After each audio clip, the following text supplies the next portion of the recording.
Auto ഡ്രൈവറെ, എന്നെ കൊണ്ട് എപ്പോഴാ എനിക്ക് ഇറങ്ങാൻ പോകുന്നു? ഓട്ടോ ഡ്രൈവറ് അതൊക്കെ മാറാൻ പോവാണ് കേട്ടാ. അതെന്താ, ഞാൻ അറിയാതെ വല്ല ലോട്ടറി അടിച്ചോ?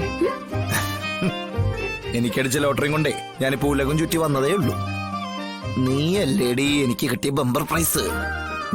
ഇടിയോ? ഞാനേ ജില്ലാ കളക്ടറാ. ഓ അതെ, ജില്ലാ മജിസ്ട്രേറ്റ് ആയാലും ചുണയുള്ള ഭർത്താവിന് മുന്നിൽ അവൾ എന്നും ഭാര്യ തന്നെ കേട്ടാ. എന്ന് വെച്ചാ അവന്റെ മക്കളെ പ്രസവിച്ച് വളർത്തുക, അങ്ങനെ കൊറേ കാര്യങ്ങളുണ്ട്. ശരി. അതെ, അപ്പൊ മനസ്സിൽ ഇതൊക്കെയാണല്ലേ? വല്ലപ്പോഴും ഭാര്യയെ നല്ല സുഹൃത്തായി കാണണമെന്നാ പറയാ. എന്റെ മോളെ എങ്ങനെ കണ്ടാലും സർവേശ്വരൻ സ്ത്രീയെ സൃഷ്ടിച്ചത് എന്തിനാന്നറിയോ? അറിയോ?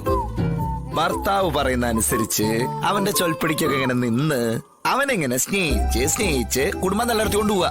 അതന്നെയാ. അതിനു വേണ്ടിട്ടാ സ്ത്രീക്ക് ക്ഷമയും എന്തും സഹിക്കാനുള്ള സഹനശക്തിയും ദൈവം കൊടുത്തിരിക്കണേ. അതൊക്കെ പണ്ടത്തെ സ്ത്രീ സങ്കല്പം.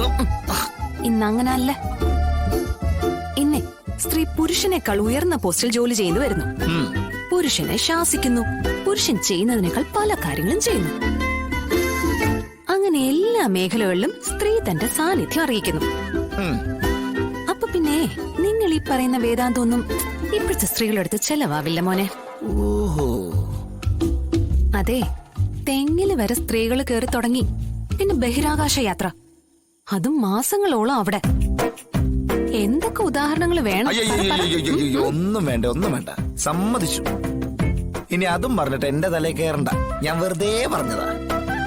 അതെ, ശരിക്കും ഞാൻ പറഞ്ഞു വന്നതേ, സർക്കാർ ശമ്പളം വാങ്ങിക്കുന്ന ഭാര്യയ്ക്ക് സർക്കാർ ശമ്പളം വാങ്ങിക്കുന്ന ഭർത്താവ് തന്നെ വേണമെന്നാണ് ഭവതി പറയുന്നേ. എന്നല്ലേ സമത്വം ഉണ്ടാവുള്ളൂ, അല്ലേ? എന്നാ പിന്നെ അങ്ങനെ തന്നെ ആവാം. ഞാനൊരു കൈ നോക്കട്ടെ. പത്മനാഭന്റെ കാശ് എനിക്കും കിട്ടും. മനസ്സിലായില്ല.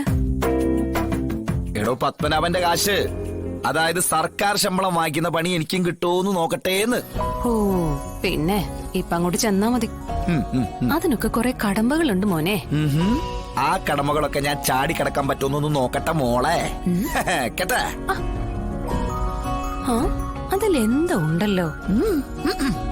പരവിഷ്ണുട്ടാ, എന്തോ മനസ്സിൽ കണ്ടോണ്ടാണല്ലോ ഈ സംസാരിക്കുന്നത് മുഴുവൻ. ഒരു ചെറിയ ചൂണ്ട ഞാൻ എറിഞ്ഞിട്ടിട്ട് തന്നെ സംസാരിക്കണേ കേട്ടാ.